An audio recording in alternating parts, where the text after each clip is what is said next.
Assalamualaikum warahmatullahi wabarakatuh. Kita dari kelompok 9. Di sini kita akan memperkenalkan terlebih dahulu.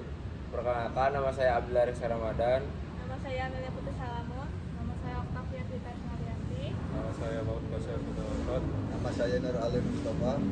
Kita di sini akan menjelaskan jaringan tumbuhan. Artian jaringan tumbuhan adalah sekumpulan sel dengan bentuk, fungsi, dan asal yang sama yang bekerja sama untuk melakukan tugas tertentu dalam tubuh tumbuhan.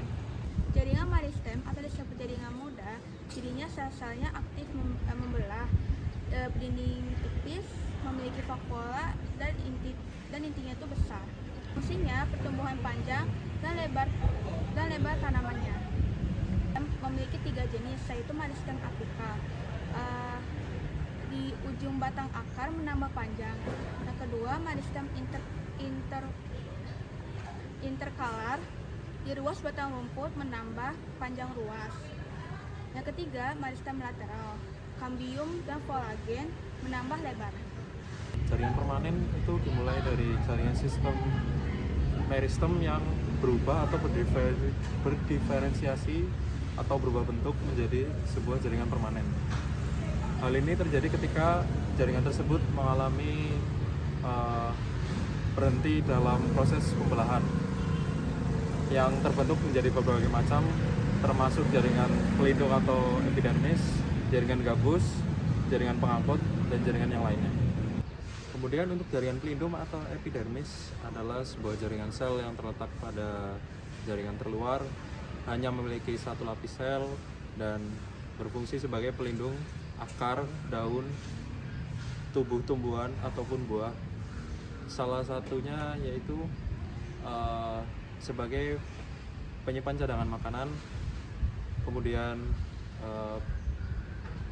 penyerapan zat air atau unsur hara dari tanah, yang dimana jaringan tersebut berubah menjadi bulu-bulu halus pada akar.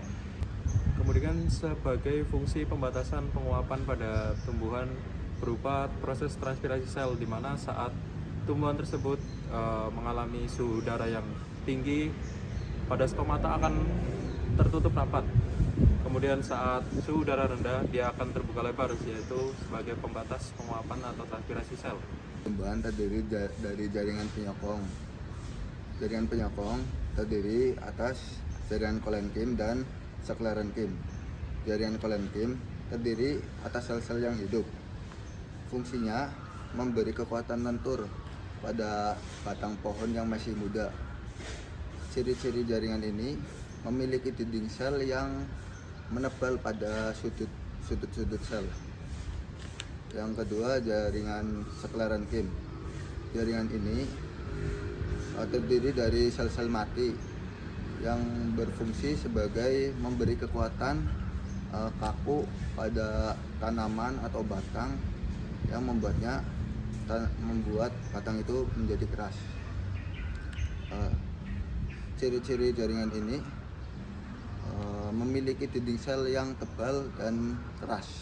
Selanjutnya ada jaringan pengangkut. Jaringan pengangkut terdiri dari jaringan xilem. Jaringan xilem berfungsi mengangkut air dari batang ke daun. Lalu selanjutnya ada jaringan floem. Jaringan ini berfungsi mengangkut hasil fotosintesis dari daun ke seluruh tanaman. Sekretoris yaitu jaringan yang menghasilkan zat khusus, contohnya getah, nektar, dan resin. Hubungan antara jaringan, meristem menghasilkan jaringan permanen, epidermis menyimpan.